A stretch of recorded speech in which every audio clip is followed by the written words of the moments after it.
সেদিন ছিল কার্তিক মাসের শেষ সন্ধ্যার পর হঠাৎ করেই ঝড়ের আশঙ্কা তৈরি হয়। করিম চাচা তাড়াহুড়ো করে বাজারের কাজ সেরে ফিরেছিলেন। বাজারে মাছের দাম বেশ কম ছিল, তাই তিনি বেশি মাছ কিনেছিলেন।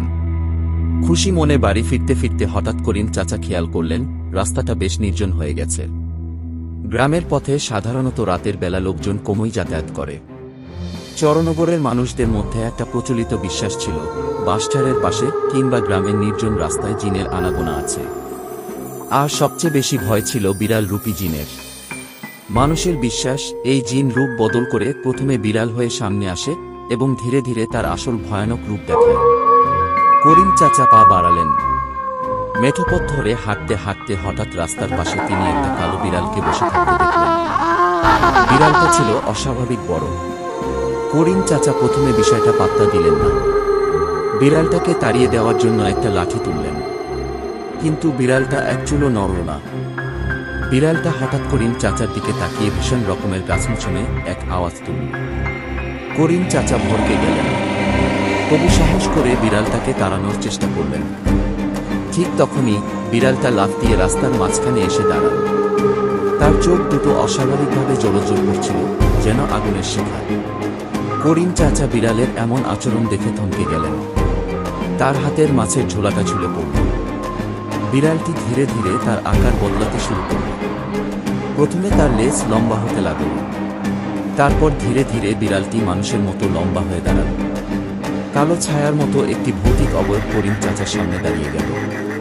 করিম চাচা বুঝতে পারলেন তিনি কোনো সাধারণ বিড়ালের মুখোমুখি হননি। এটি সেই ভয়ঙ্কর বিড়াল রূপী জিন। জিনটি বিকট কণ্ঠে হেসে বলল, মানুষ, তুমি এই রাস্তায় কেন এসেছ? এটা আমার এলাকা, আমি এখানে কাউকে ঢুকতে দিই না। করিম চাচা আল্লাহর নাম জপতে শুরু করলেন। তার বুক ধড়ফড় করছিল, কিন্তু তিনি চেষ্টা করছিলেন ভয়কে জয় করতে। তিনি সাহস করে জিনটিকে বললেন, তুমি যদি সত্যি এত শক্তিশালী হও, তবে আমাকে ভয় দেখানোর কি দরকার? আমি শুধু আমার বাড়িতে ফিরছি, আমাকে আমার পথ যেতে দাও। জিনটি হেসে বলল, তোমার সাহস ভালো, কিন্তু সাহস দিয়ে আমাকে জয় করা যায় না। আমি আজ তোমার পরীক্ষা নিতে চাই, দেখব তুমি কতটা সাহসী। জিনটি এক ঝটকায় করিম চাচার সামনে এসে দাঁড়াল। তার লম্বা কালো হাতগুলো করিম চাচার মাথার উপর ঝুলছিল। করিম চাচা ভয় পেলেও তার বিশ্বাস অটুট ছিল। তিনি মাটিতে বসে সূরা আয়াতুল কুরসি পড়া শুরু করলেন। জিনটি প্রথমে থমকে গেল, তারপর বিকট আওয়াজ তুলে গর্জন করতে লাগল, তোমার আল্লাহ কি তোমাকে রক্ষা করতে পারবে? তবে করিম চাচা দমলেন না। তিনি মনোযোগ দিয়ে কুরআনের আয়াত পড়তে লাগলেন। আলোর একটি ঝলকানি হঠাৎ করিম চাচার চারপাশে সৃষ্টি হল। জিনটি চিৎকার করে বলতে লাগল, তুমি বেঁচে গেলে মানুষ, তবে সাবধান, এই পথে আর কখনো এসো না। এরপর জিনটি এক ঝলকে গায়েব হয়ে গেল।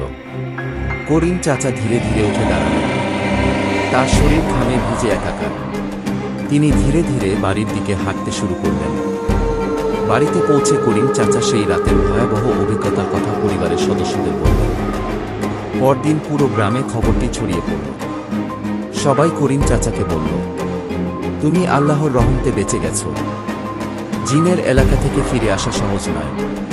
করিম চাচা সেই দিনের পর থেকে আর রাতে একা বাজারে যাওয়া বন্ধ করে দিলেন। আর গ্রামের লোকজনও কখনো ওই নির্জন রাস্তায় রাতের বেলা যেত না। জীবনের যে কোনো ভয়ঙ্কর পরিস্থিতিতেও সাহস এবং বিশ্বাসী মানুষকে রক্ষা করে। আল্লাহর প্রতি অটুট আস্থা বিপদে সবচেয়ে বড় রক্ষা কবচ।